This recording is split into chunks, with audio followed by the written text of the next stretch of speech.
안녕하세요. 승리한상 가족 여러분, 오늘은 창세기 38장 1절에서 30절입니다. 창세기 파트 2의 이란 한 번째 강좌로 하나님께서 이방 여인 다말을 구속사의 일꾼으로 키우셨다라는 제목의 말씀입니다. 승리한상을 말씀 중심 예배 중심의 성경 전문 교사를 양성하기 위해서 만들어진 성경 공부 교재입니다. 승리한 삶은 2017년 9월 창세기 37장에서 50장까지의 말씀을 함께 묵상하고 있습니다. 승리한 삶은 발행이신 박윤 목사님의 구속사로 조망한 성경 연수 강해집을 통해서 편집이 되었고요. 강해집은 신약이 30권으로 완간된 이후에 구약의 완간을 위해서 계속 진행 중에 있습니다. 최근에 완간된 것이 소선지서입니다. 소선지서가 보시는 바와 같이 8권으로 완간되었고 앞으로 창세기가 올해 내에 완간될 예정에 있습니다. 여러분, 저희들 주일날 업로드되는 위크스터를 통해서는 창세기 전체의 내용을 보면서 아브라함에게 성취되었던 역사가 이삭에게 계승되고 그것이 야곱에게 그리고 요셉에게 계승되는 것을 보았습니다. 그러면서도 하나님께서 이 구원의 역사를 요셉을 통해서 이루실 때 이 과정이 요셉 삶에 어떻게 나타난지를 통해서 우리에게 예수 그리스도를 볼 수 있도록 하셨습니다. 이것을 우리가 전체적으로 살펴보기 위해서 성경 전체를 언약신약의 개념에서 보고 있고 이것을 정리해 놓은 것이 다음 표와 같습니다. 이 표는 아마 다음 주엔 좀 더 업그레이드된 내용으로 여러분들께 소개될 것 같습니다.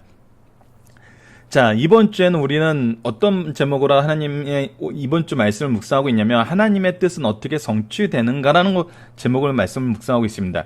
자, 어제 말씀도 우리가 참 재밌었어요. 하나님의 주권이 나타났었어요.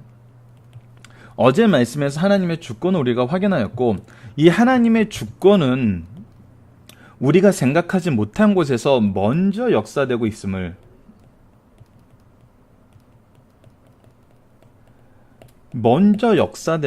우리에게 오늘 말씀을 보여줍니다. 오늘은 참 이 유다에 대한 우리 앞에 구조에서 잠깐 앞에 구조를 다시 한번 볼까요?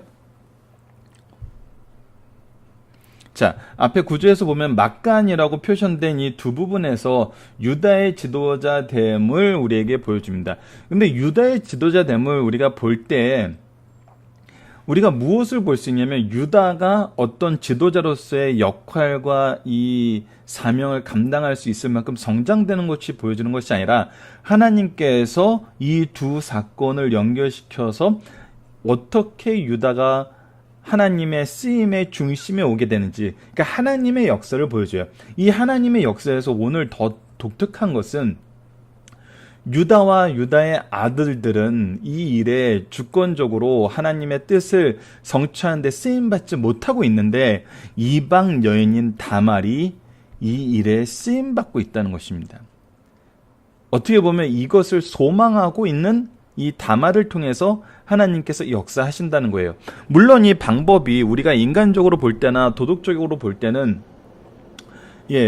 분명히 비난할 부분이 있어요. 근데 우리가 이것을 통해서 무엇을 보게 되냐면 우리가 거룩한 자, 깨끗한 자, 의로운 자, 열심히 하는 자, 이런 모델은 지금 현재 우리에게 요셉으로 보여주고 있죠. 그런데 이 과정에서 유다를 선택하셔서 회복시켜가는 이 과정을 보여주실 때는 우리가 야곱에서 봤던 것처럼 특이하게 죄악 중에도 어리석음 중에도 항상 이렇게 우리의 연약함과 우리의 부족함을 드러나는 상황들이 계속적으로 제시되고 있어요. 그런데 여기서 야곱과 유다, 특히 오늘 보여주는 이 다말이 야곱과의 공통점이 한 가지가 있는데 그것이 이미 우리가 야곱의 말씀에서 많이 상고했다시피 무엇이냐면 바로 언약을 소망한다는 거예요. 하나님의 언약을 소망하는 삶을 살고 있다는 거예요. 야곱의 죄악이, 야곱의 어리석음이 우리가 이미 지난달에서 충분히 살펴봤지만 그가 언약을 따른다고 했던 것이 그 언약을 따르는데 어떤 방법으로 했냐면 자기의 방법대로 했어요. 자기의 방법은 결국 무엇이었어요? 죄를 짓는 거였어요. 그것에 의해서 하나님께서 그 부분을 분명히 심판하시고, 하지만 그 가운데에서도 하나님은 어떻게 하시냐면 그 언약의 약속의 신실함을 통해서 하나님께서 야곱을 회복시키셨어요. 야곱을 먹이셨어요. 기르셨어요. 다시 인도하셨어요. 보호하셨어요. 자, 우리가 항상 봐야 되는 부분이 이 부분이란 겁니다. 우리는 죄에서 자유로워질 수 없어요.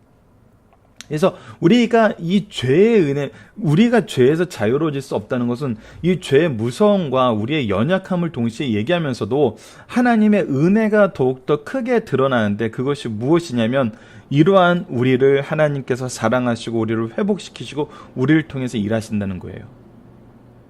그렇기 때문에 우리가 연약할 때, 우리가 더욱더 죄악에 빠져서 헤어나올 수 없을 때, 그럴 때일수록 무엇을 봐야 되냐면 하나님의 언약을 봐야 된다는 겁니다. 즉 하나님의 말씀을 봐야 된다는 거예요. 우리가 정말 연약할 때는 단 한 가지 신앙적인 가치 기준, 이것이 우리를 회복시키는 정말 놀라운 역사를 이룸을 우리가 발견하게 됩니다. 여러분도 굉장히 이상하고 굉장히 신비로운 것 중에 하나가 뭐냐면, 모든 자녀들이 동일하게 경험하는 거예요. 우리가 말씀을 어려서부터 체계적으로 이렇게 가르치지를 못해요. 우리가 이렇게 승리하는 삶처럼 연속 강해 설교로 자녀들과 말씀의 이 나눔도 잘 이루어지지 않아요.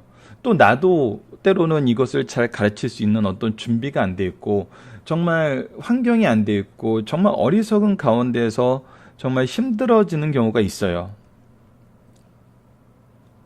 그런데 우리 자녀들이 회복될 때 그 회복의 기초가 되는 것이 무엇이냐면 정말 신앙적인 가장 작은 언약의 의지라는 거예요. 대표적인 것이 주일 성수입니다. 주일 성수 굉장히 힘들어하죠.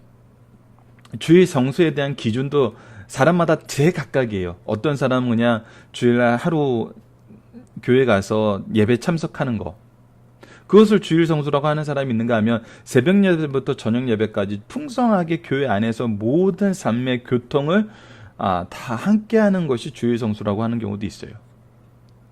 이것은 참 안타깝게도 각 교회 목사님마다도 생각하고 적용하는 부분이 달라요. 그래서 이 부분은 정말 우리가 성경적으로 어떤 공동체의 합의를 성경을 기준으로 기초로 정말 잘 정립해 나가는 과정은 정말 우리에게 필요해요. 왜? 시대에 따라서 이 너무나 다양한 모습으로 지금 예배의 모습이, 주일 성수의 모습이 바뀌어져 있거든요.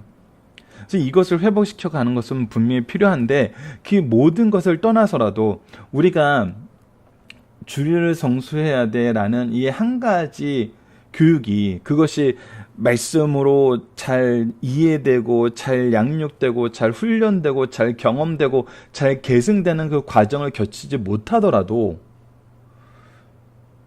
내가 어려서부터 주일 성수하라는 신앙의 교육을 받아왔어라는 이 한 가지 작은 의지에서도 이것으로부터 시작하여 우리의 삶과 우리의 신앙과 우리의 모든 인생이 회복되어 가는 그런 정말 중요한 포인트가 되는 것을 정말 많이 경험하게 됩니다. 그러니까 이것은 내가 이것을 잘 지키고 있느냐 못 지키고 있느냐, 이것과는 또 달라요. 중요한 건 뭐냐면 내가 이것을 성경적으로 바르게 이해하고 있느냐예요. 주일 성수라는 거, 또 중요한 것 중에 하나가 11조죠. 11조라는 거. 하나님의 성경이 하나님의 말씀이라는 거. 때로는 우리들에게 주어진 십계명일 수도 있고, 때로는 우리가 윤리적인 부분의 이 하이라이트라고 얘기할 수 있는 팔복일 수도 있고, 어떤 사람은 기도일 수도 있어요. 새벽 예배일 수도 있고. 이것에 대해서 예수님의 구원에 대한 확신과 예수님이 행하시던 어떤 우리에게 가르쳐줬던 그런 모습들, 지키고자 하시고 선포하셨던 말씀들, 그 말씀을 의지한 우리의 삶, 그것이 아무리 작아 보이고 이것을 지키는 우리의 모습이 아무리 연약하고 아무리 부족해 보여도 결국에는 하나님이 그것을 통해서 우리를 회복시키는 것을 보게 된다는 거예요. 이거는 실제 경험적인 부분에서도 풍성하게 일어나는 부분입니다. 이건 저에게도 마찬가지였어요. 우리 부모님이 어려서부터 딱 강조하던 두 가지가 있었습니다. 그것이 주일 성수와 11조. 이것은 왜? 하나님께서 정하신 방법에 따르는 것이지 우리가 재단할 수 있는 것이 아니기 때문에. 그래서 이것을 뭐 11조를 해야 돼, 11조를 하지 말아야 돼, 11조를 잘 쓰는지 감시해야 돼, 뭐 해야 돼, 뭐 해야 돼, 뭐 해야 돼, 뭐 해야 돼, 이것이 뭐 어떤 의미가 있어, 저런 의미가 있어, 이런 거는 다 우리가 인간적인 해석을 하기 위한 것인데, 그것이 때로는 좋은 면으로도 해석이 되고 또는 비판하고 반대하는 면으로도 해석이 되는데, 이것은 우리 거일 때 그게 가능하다는 거예요. 하나님 모든 창조 세계는 하나님의 것이고 하나님께서 우리에게 자유롭게 허락하셨는데, 그 가운데서도 우리에게 정해놓은 질서가 무엇이었냐면, 하나님의 주권을 인정하는 질서가 무엇이냐면 주일 성수와 11조였다는 거죠. 제7일 안식일을 거룩하게 하고 에덴 동산이라는 곳에서 하나님께서 교제를 나누셨던 것, 그리고 우리에게 주신 물질 가운데 10분의 1을 하나님께 드리라고 하나님께서 제도적으로 선언하셨던 것,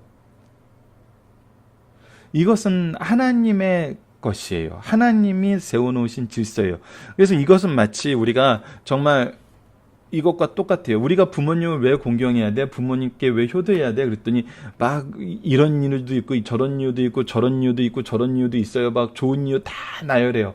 근데 그러면은 다시 물어보잖아요. 그러면은 우리 부모님은 이런 부모님도 안 되고 저런 부모님도 안 되고 저것도 다른 부모님이 해주는 그 어떤 것도 안 해줘. 그러면 부모님 공경할 이유가 없어지는 건가요? 라고 물어보죠. 그랬을 때 우리에게 주어진 성경적인 대답은 뭐예요? No. 그들이 우리의 부모가 된 것이 하나님의 주권적인 역사였기 때문에 우리가 부모님을 공경해야 되는 것은 하나님의 주권 안에서 하나님을 공경해야 되는 것과 동일하기 때문에 어떤 조건, 어떤 이유, 어떤 상황에도 불구하고 우리는 부모님을 공경해야 돼. 이것이 우리가 가르치는 거거든요. 이것은 부모님들 너무나 잘 받아들이죠. 근데 이것과 동일한 것이 바로 주일 성수와 11조라는 거예요. 하나님이 정해놓은 질서라는 거예요. 이 질서의 의미와 이 질서의 의미를 해석해서 적용하시는 것 또한 누가 하시는 거냐면 하나님이 하시는 거예요. 그래서 부모 공경, 주일 성수, 11조, 이것은 하나님께서 약속하신 거예요. 인간 세계의 질서로서 보편적으로 약속하신 거예요. 물론 일반적으로 교회 다니지 않는 사람이 주일 성수와 11조를 하지 않겠죠. 하지만 이것을 바로 하는 사람에게는 하나님께서 축복을 해 주신다는 것이 하나님께서 정해놓으신 질서라는 거예요. 그래서 우리가 하나님의 뜻은 어떻게 성취되는가를 볼 때 우리의 이 환경이나 우리가 생각하는 자격이, 정말 다말이라는 여자가 도대체 하나님의 언약의 계승자로서의 그 역할을 할 수 있다는 것이 우리가 인간적으로 볼 때는 이것이 가당이나 하냐는 거예요. 말도 안 되는 거죠. 근데 하나님께서는 이것을 어떻게 얘기했냐면, 유다의 입술을 통해서 나보다 더 선한 일이다, 그가 더 가치 있고 더 중요한 일에 자신의 삶에 의미를 두었다라고 얘기를 하잖아요. 이것을 통해서 우리는 하나님의 뜻이 어떻게 성취되는가, 우리가 어떻게 회복되는가를 볼 수 있어야 된다는 거죠.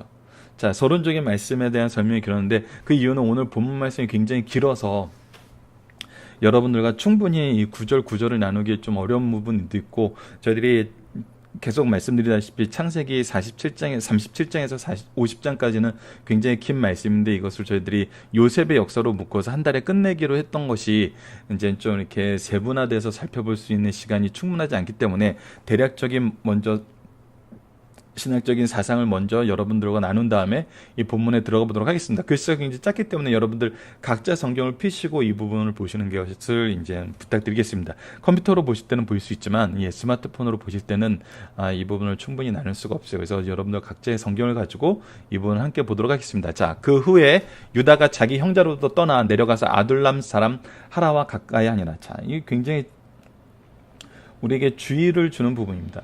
요셉을 팔고 요셉으로 인해서 아버지가 고통에 휩싸여 있는 이 상황에서 유다는 어떤 역할을 했냐면 굉장히 안 좋은 역할을 했죠. 오히려 이 죄를 가속시키는 역할하고 이 죄를 합리화시키는 그런 역할을 했어요. 근데 그가 이것을 가지고 느끼고 경험했던 것은 뭐냐면 철저한 자기 소외였어요. 그가 더 이상 그 가족들과 함께 할 수가 없었어요. 그래서 그가 형제를 떠나요. 거룩한 공동체를 떠나는 것입니다.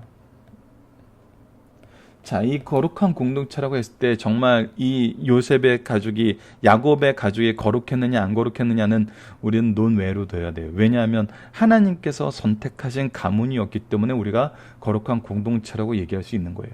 근데 그곳을 떠나는 거예요. 이 떠나는 건 두 가지 이유가 있었어요. 첫 번째는 자기의 죄 때문이에요.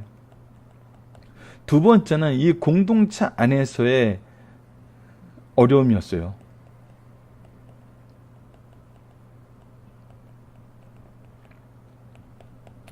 자기의 죄도 드러나고 자기의 죄가 강한 부분이 있었지만 이 공동체가 더 이상 이 정말 힘든 상황에 놓여 있는 거거든요. 이 힘든 상황이라는 것이 뭐였어요, 여러분들? 요셉은 언약의 계승자로서 그 가문에서 선택되었고 야곱이 이것을 선언하였고 하나님이 이것을 선언한 사람이었어요. 그 공동체의 미래가 이 거룩한 공동체, 언약의 공동체의 모습이 그 모습을 이제 유지하기 힘든 상황에 놓여 있는 거예요.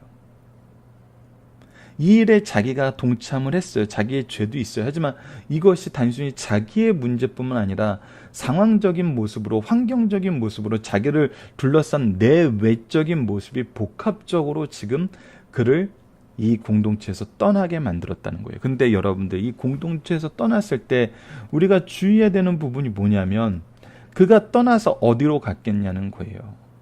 즉 언약의 계승자의 가문은 정말 야곱의 가문이 유일해 보여요. 왜냐하면 하란에서 라반의 가문도 이미 하나님을 떠나는 그런 선택을 했던 것을 우리가 보고 있었어요. 그래서 그가 떠나는데 아둘람 사람 히라와 가까이, 결국 세상과 가까워질 수밖에 없어요. 거기서 무엇을 하냐면 거기서 가나안 사람 수아라는 자의 딸을 보고 그를 데리고 동침하니, 즉 가나안 딸과 결혼해요. 가나안 딸과 결혼해요. 우리가 가나안 딸과 결혼하여 속상해하던 야곱의 모습을, 이삭의 모습을 이미 알고 있잖아요. 에서가 가나안 사람의 딸과 결혼하니 그것으로 인해서 그 두 부부의, 이삭 부부의 마음이 심히 괴로웠어요. 근데 유다는 지금 그 괴로운 일을, 자기의 괴로움을 떠나는데 자기의 괴로움으로, 자기의 죄로 인해서 공동체를 떠나서 결국 뭘 하게 되냐면 오히려 죄악 세상과 가까워지는 삶을 살게 돼요. 자, 그 가나안 여인이 임신하여 아들을 낳으며 유다가 그의 이름을 에리라 하니 그가 다시 임신하여 애를 낳고 그의 이름을 오난이라 하고 또 다시 그의 이름을 셀라라 하니, 자, 엘가 오난과 셀라를 낳을 때 이 가나안 여인을 통해서 3명의 아들을 낳았어요. 그리고 그는 계속해서 형제들과 떨어져서 생활을 했어요. 그리고 나서 계속 보다 유다가 장제 엘을 위하여 아내를 데려오니 그의 이름은 다말이라. 그래서 첫째 아들이 이제 결혼할 때가 되어서 한 여인을 데리고 오는데 그 여인의 이름은 다말이었어요. 유다의 장자 엘이 여호와 보시기에 악함으로 그를 죽이신지라. 근데 결혼을 하고 나서 엘의 모습이 어땠냐면 하나님이 보시기에 그가 악을 행하고 있다는 거예요.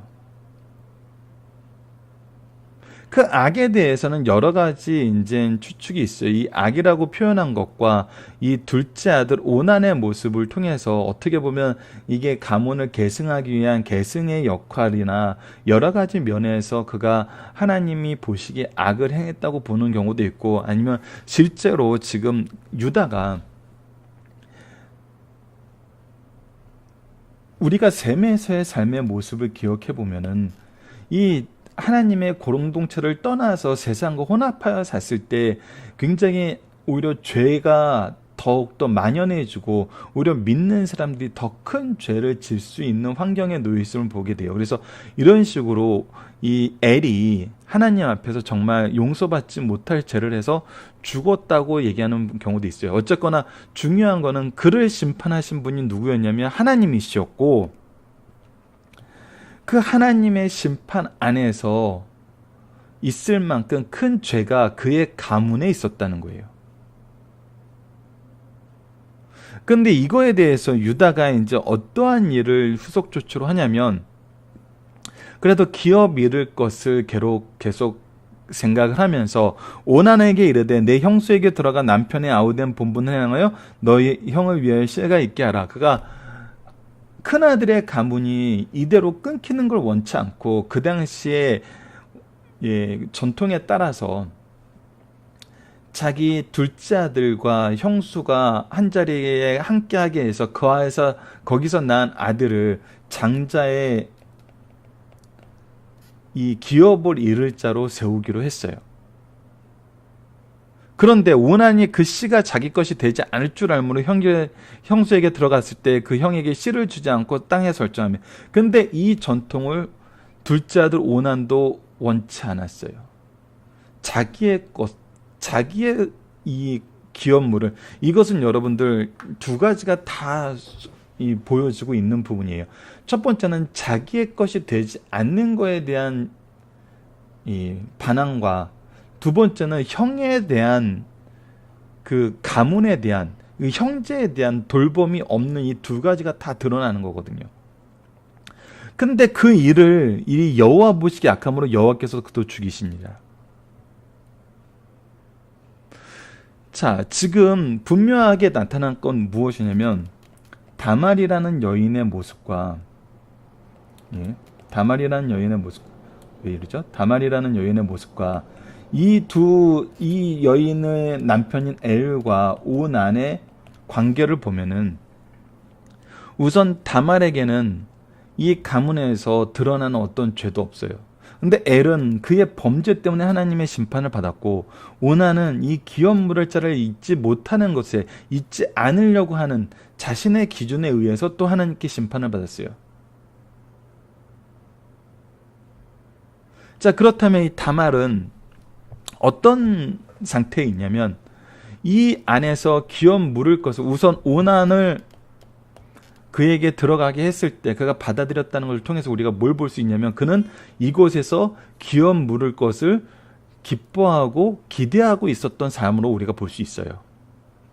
이것이 그 당시에 가나안 땅에서 있던 전통인지, 아니면 이 유대 족속 안에서 이 기업 물을 자를 연결하기 위해서 얻은 그 전통인지는 우리가 정확하게 알 수는 없어요. 하지만 많은 학자들이 당시에 이런 전통이 남아 있었고, 이것이 가문을 이어가려는, 또 이 백성의 이 전통성을 유지하려는 이런 방법에서 일반적으로 이 통용되었던 어떤 문화 중에 하나라고 이렇게 얘기하는 경우도 있어요.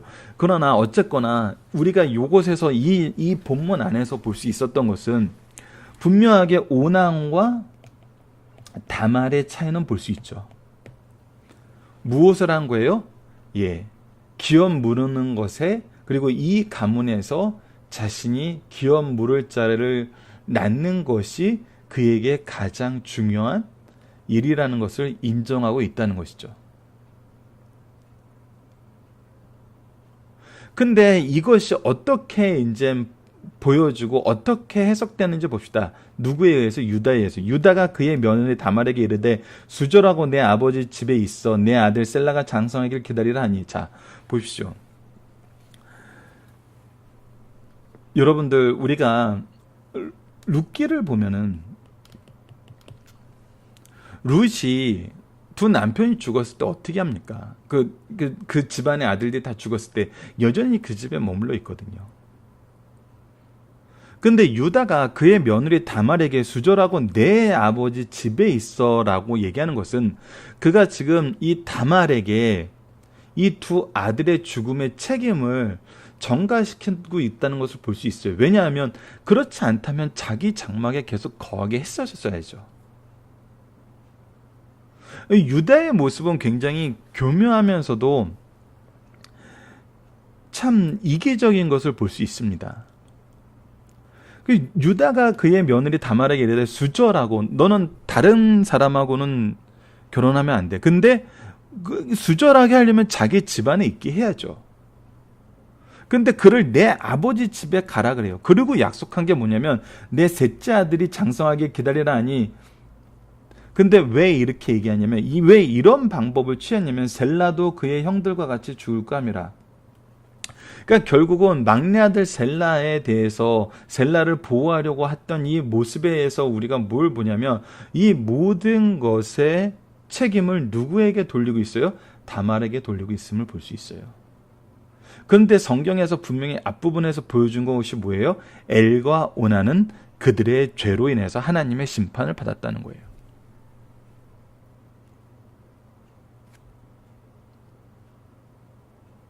오히려 이 부분에 대해서 우리가 현대적인 인권적인 기준으로 보더라도 가장 피해를 입고 있는 사람 누구냐면 바로 다말이었어요. 그런데 다말은 이 말에 순종해서 그의 아버지 집에 있느니라. 여러분들 잘 보십시오. 유다는 어떤 사람이냐면 목축업을 하는 사람이에요. 목축업을 하면서 계속 이동하면서 살고 있어요. 계속 이동하면서 살고 있는 이 집안에서 시집온 며느리를 다시 시아버지 집으로 보낸 다음에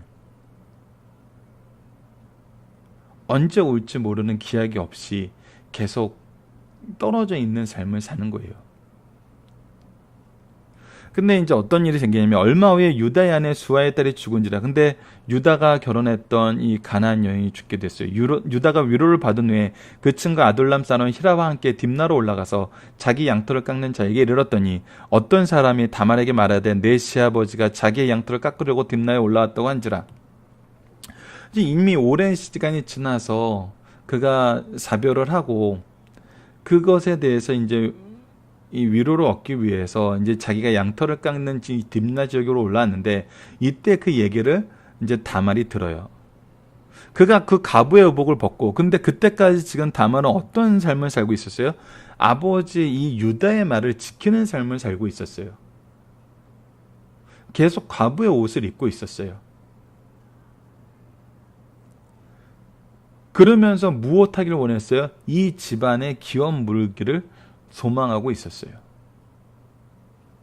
근데 이제 어떻게 하냐면 과부의 의복을 벗고 너울로 얼굴을 가리고 몸을 힘싸고 딥나 길 곁 에나임 문에 앉은지라. 이는 셀라가 장성을 보았어도 이미 셀라가 장성했는데 자기를 그의 아내로 주지 않음으로 말미암니라.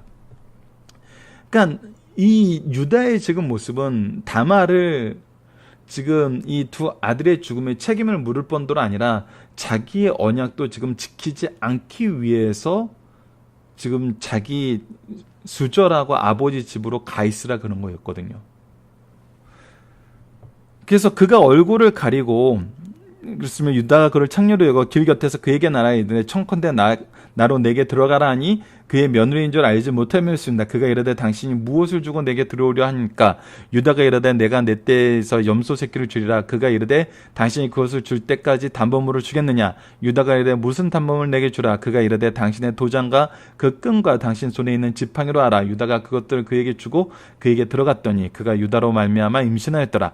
자, 그래서 결국은 다말은 무엇을 하냐면 자기 시아버지를 통해서 자기가 기업 무르기를 원하고 있어요. 그리고 그가 일어나 떠나가서 그 너울을 벗고 과부의 의복을 도리 입으니라. 유다가 그 친구 아둘람 사람의 손에 부탁하여 염소 새끼를 보내고 그 여인의 손에서 담보물을 찾으라 했으나 그가 그 여인을 찾지 못한지라. 그가 그곳 사람을 물어 이르기를 길곁 에나임에 있던 창녀가 어디 있느냐. 그들이 이르되 여기는 창녀가 없더이다. 유다가 그에게로 돌아와 이르되 내가 그를 찾지 못하였고 그곳 사람이 이르기를 거기는 창녀가 없다 하더라. 유다가 이르되 그것을 가지게 두라. 우리가 부끄러움을 당할까 하노라. 내가 이 염소 새끼를 보냈으나 그대가 나를 찾지 못함이었습니다. 자, 그가 주고자 하는 값을 주지 못하고 다말은 오히려 무엇을 가지게 되었냐면 그와 상관한 자가 바로 유다라는 증거를 가지고 지내게 되죠. 자, 석 달쯤 후에 어떤 사람이 유다에게 일러 말하되 내 며느리 다말이 행음하였고 그 행음으로 말미암아 임신하였느니라. 유다가 이르되 그를 끊어내어 불사르라. 자, 보십시오. 그는 그의 약속을 지키지 않고 있으면서 자신에게는 한없이 이 관대함을 무엇을 통해서 볼 수 있어요? 원래 창녀라는 것은 일반적으로 우리가 가까이 할 수 없는 사람들이에요. 근데 그것을 정말 이 가나안 족속하고 살면서 그것을 너무나 쉽게 이런 죄를 범했던 그 야곱이 본인도 이 행음함에 동참했던 사람이 자기가 그 일을 할 때는 관대하였고 자기 며느리가 이 일에 대해서 얘기를 들었을 때는 무엇하고 판결하려면 그를 끌어내다 불사를 하고 얘기를 해요. 자, 이것을 보면 지금 이 오늘 본문 전체가 지금 계속 무엇을 보여주고 있냐면 유다의 죄를 계속 드러내주고 있어요. 자, 첫 번째 유다의 죄는 무엇입니까? 그가 공동체를 떠났던 거예요. 공동체를 떠나서 어디로 갔어요? 이방 공동체와 섞여 살게 됐었어요. 두 번째는 뭐였어요? 자기 아들을 위해서 다말에게 죄의 값을 물었어요. 세 번째는 뭐였어요? 그는 행음하고도 자신은 행음하고도 자기 며느리에 대해서는 행음하고도 그거에 대해서 어떤 죄책감도 느끼지 않으면서도 단순히 부끄러운 것으로 여기면서도 자기 며느리에 대해서는 죽음을 선언해요.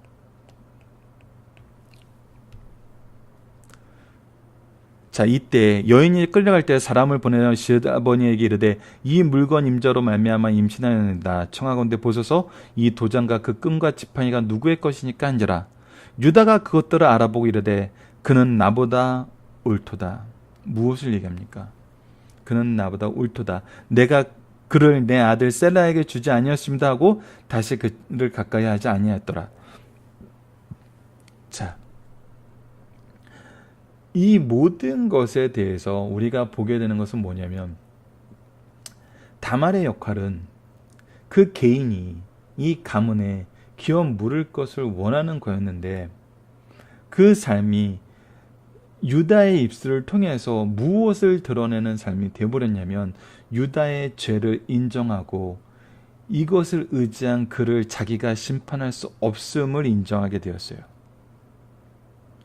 그러니까 우리가 세상을 살면서 경험하게 되는 것은 무엇이냐면 우리가 누군가의 죄를 심판할 수 있는 상황은 절대 없다는 거예요. 이것을 오직 하나님만이 하실 수 있어요. 그럼 이 하나님이 하신 일이 무엇인가 봤을 때 하나님이 이 심판을 위해서 하시는 일은 무엇이냐면 바로 하나님의 말씀을 통해서 죄가 무엇인지 깨닫게 하시고 이 죄의 결과가 무엇인지 분명히 알게 하세요. 그리고 이 죄를 마지막에 반드시 심판하신다는 것을 알게 하세요. 그리고 나서 하나님이 제도로 우리에게 주신 이 말씀 외의 것이 무엇이냐면 첫 번째가 양심이고 두 번째가 국가예요. 우리는 이 틀 안에서 질서를 지켜야 돼요. 근데 우리가 이 틀 안에서 질서를 지키지 않고 우리가 이것을 마음대로 재판을 했을 때는 결국 우리 죄가 더 크게 됨을 드러내요. 우리가 유다를 통해서도 이 부분을 우리가 분명히 확인할 수 있습니다. 자, 보십시오. 그런데 이 일이 어떻게 되냐면 해산할 때 보니 쌍태라.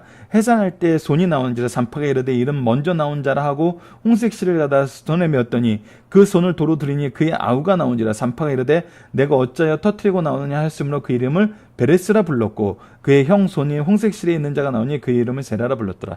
즉 먼저 나왔던 건 세라였는데 손이 먼저 나오면은 아이들이 죽을 위험이 있어요. 그래서 다시 손을 집어넣고 이 쌍태였기 때문에 두 번째 나온 것을 보니까 먼저 나오려던 세라가 나온 것이 아니라 홍색 실을 묶어놨으니까 손을 집어넣어서 먼저 나오려는 아이가 누군지는 알 수 있을 거 아니에요. 근데 먼저 나온 것이 그 손에 실이 안 묶이는 베레스였고 그리고 손이 묶였는 사람이 바로 세라였어요.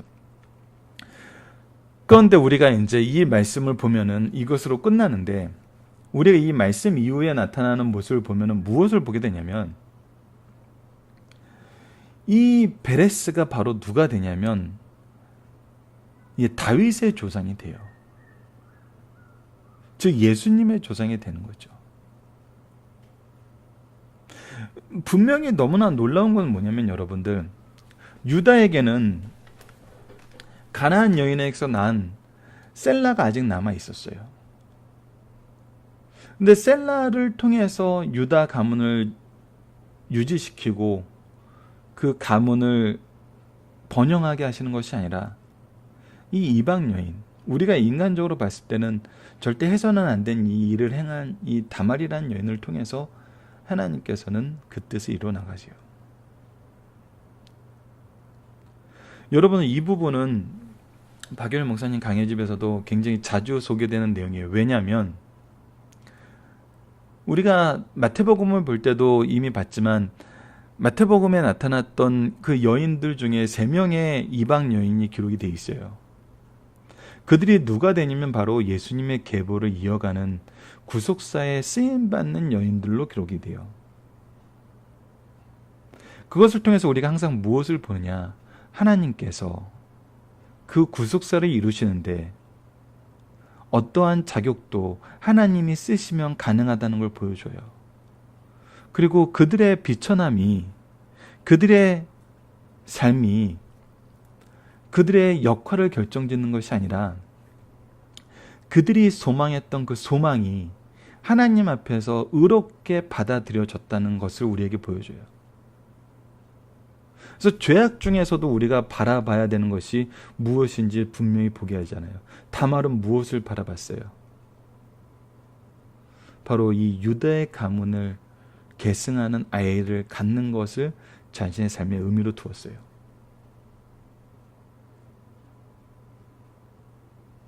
우리가 여리고성의 그 여인도 무엇을 봤어요?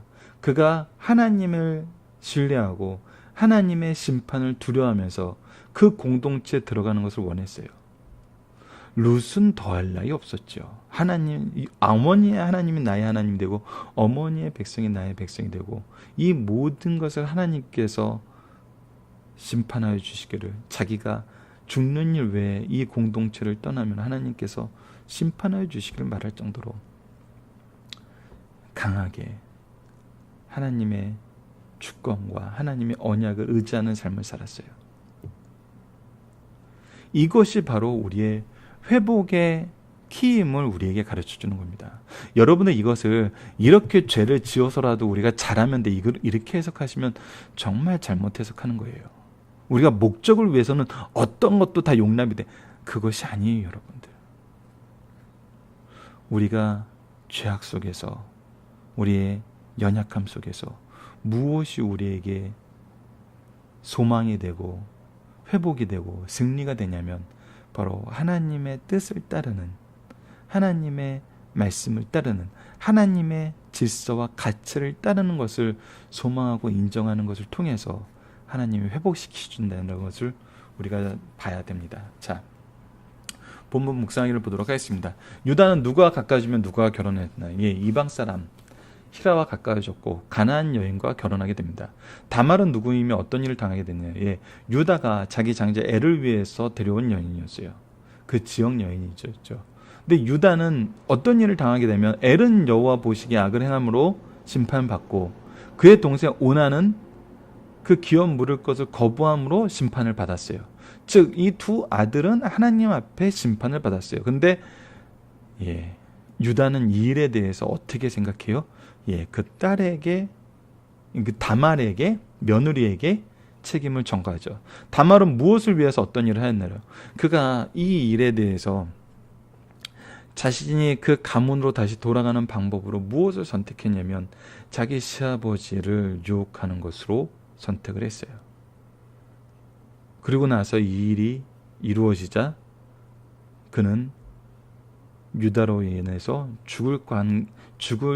죽음의 철 상황에 놓여 있었어요. 근데 이 모든 일에 대한 유다의 고백은 무엇이었냐면 그는 나보다 옳다라는, 그래서 그를 정죄하지 못하고 그 두 아들을, 이제 다말을 통해서 낳은 두 아들을 그가 자기의 아들로 받아들이는 그 일을 하게 됩니다. 자, 38장의 말씀을 분류하면 다음과 같습니다. 유다의 며느리 다말이 남편을 잃고 자식을 낳지 못하게 된 경위가 나타나 있고, 다말이 약속을 어긴 친아버지 유다를 속여 동침하고 잉태한 것이 나타나 있고, 다말이 임신한 사실을 한 유다가 그녀의 죗값을 무료할 때 다말이 위기를 벗어난 내용이 나와 있습니다. 그리고 다말이 쌍둥이 아들 베레스와 세라를 낳은 내용이 있습니다. 오늘은 이 전체 말씀을 한꺼번에 보게 됩니다. 자, 중심선에서 봅시다. 선민, 성도들은 자기 사명을 지키고 죄악을 멀리해야 된다고 합니다. 유다의 이름은 뜻은 찬송하다예요. 유다는 범사에 찬송하면서 요셉을 잃은 아버지를 위로하면서 살아야 했어요. 그러나 그는 요셉을 팔아버린 충격에 못 이겨 사명을 버리고 선민의 대열에서 이탈하였고, 가문에서 그토록 엄히 금하는 이방인과의 결혼을 이뤘어요. 그 결과 그는 하나님의 엄한 심판을 받았어요. 두 아들을 먼저 잃고 뒤이어 아내도 잃었어요. 그리고 며느리에게 속아 며느리의 아들들을 낳았어요. 죄를 지으면 그 어떤 경우에도 무서운 심판을 받게 된다는 것을 우리가 잊지 말아야 됩니다. 하나님은 개인의 도덕성도 중요하게 보시지만 공동체를 위한 삶도 귀중하게 여기십니다. 유다의 장자 엘은 아내를 다말이에요. 엘은 하나님 보시기에 악함으로 그를 죽였어요. 다말은 남편의 대를 잇고자 하는 간절함이 있었어요. 그러나 원하는 형제의 의리와 공동체 존속의 의미를 버림으로 하나님께서 그를 죽이셨어요. 유다는 셀라도 죽을까 염려하여 다말에게 들어가는 것을 지연시켰어요. 그러자 다말은 유다를 속여 쌍둥이를 낳아 대를 이어갔어요. 선민 성도는 개인의 구원 사명도 귀중하지만 가문의 신앙적 전통과 교회를 위한 삶도 귀중함을 가르쳐야 된다는 겁니다. 세 번째입니다. 성도가 본연의 계도, 말씀의 계도에서 떠나 이탈하며 모든 면에서 침체에 빠지게 된다는 것을 우리가 보게 됩니다. 유다는 선민의 공동체에서 자기 사명을 버리고 이방 친구에게 가서 이방 여인과 결혼하여 세 자녀를 낳았어요. 그러나 두 자녀가 하나님 앞에 악하여 죽기에 이르렀어요. 이방 여인인 아내가 죽자 양떡 깎는 축제 시기에 이방 친구 히라와 함께 딥나에 올라 창녀의 유혹에 넘어가게 되었어요. 그 창녀는 며느리 다말이었습니다.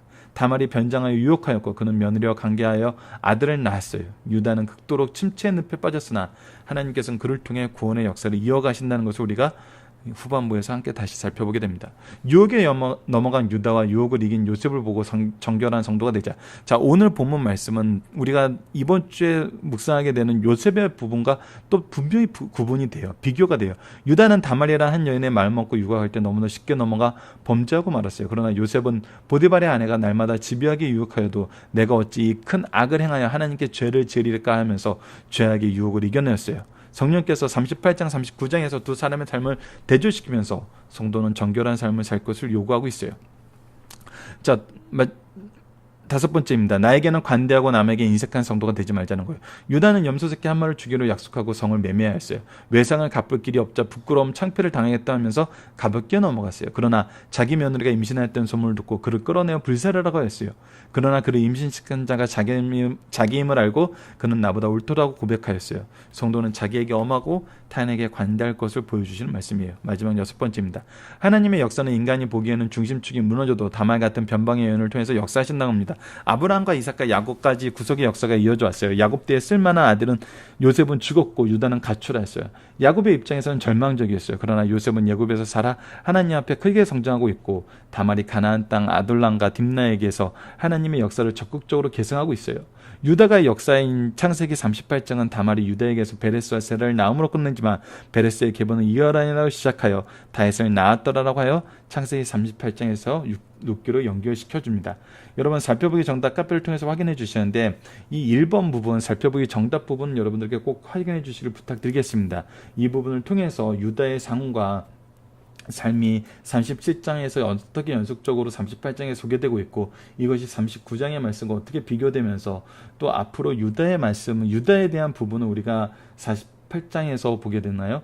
자, 그때 보게 될 때 그 부분도 우리가 비교할 수 있는 신앙적인 기준과 정리가 좀 필요합니다. 그래서 여러분들 살펴보기 정답 1번은 꼭 확인해 주시고요.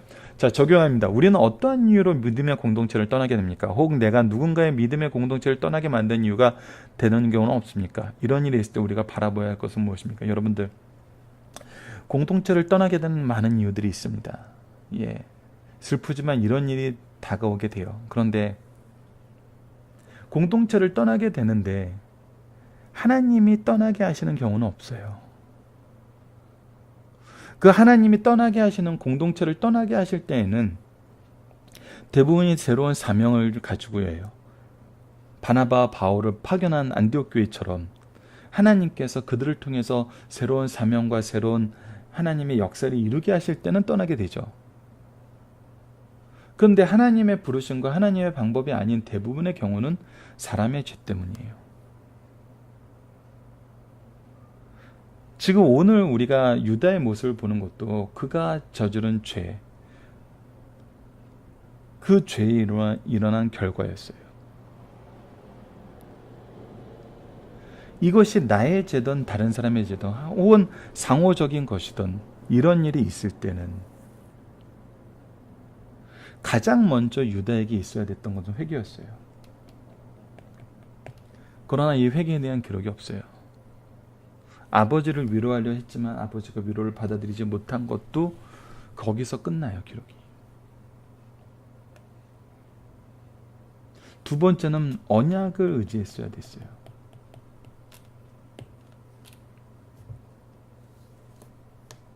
회개와 언약. 이것은 하나님의 주권 앞에, 우리가 하나님의 임재 앞에 있다는 사상이 없으면은, 이 신학이 없으면은, 이 신앙의 자세가 없다면은 이루어지지 않는 거예요. 누군가를 떠나게 하고 누군가를 상처받게 해놓고 그가 회개하는 삶이 없고 언약을 지키려는 삶이 없을 때는 오히려 더 큰 죄악에 빠지게 되고 더 큰 심판에 빠지게 된다는 것을 우리가 봐야 됩니다. 그래서 이런 일이 있을 때 우리가 바라보아야 하는 것은 하나님의 주권과 하나님의 임재 앞에서 우리가 회개하고 그 언약을 의지하며 그 언약을 지켜나가는 삶을 우리의 삶의 기준으로 삼아야 된다는 것입니다. 이것이 있을 때 우리를 지키시고 함께 하시고 돌이키시는 하나님의 역사가 있음을 우리가 보게 됩니다. 말씀을 기초로 기도하기를 통해서 마치겠습니다. 하나님, 유다의 시기가 동생을 팔고 그 죄로 공동체를 떠나 세상 속에서 살면서 죄를 더하는 것을 봅니다. 우리가 죄를 미워하며 그 모양이라도 버리고 오직 하나님의 긍휼하심을 의지하여 하나님이 우리에게 주신 교회와 가정에서 믿음의 공동체를 유지하게 하여 주소서. 그 안에서 함께 기도하며 함께 찬양하며 지혜의 말씀을 나누게 하여 주소서. 우리의 가정과 교회가 참된 믿음의 공동체의 모습을 회복하며 유지하며 계승하는데 우리가 쓰임받게 하여 주소서. 우리 가정이 이 일의 중심이 되게 하여 주소서. 예수님 이름으로 기도드립니다. 아멘.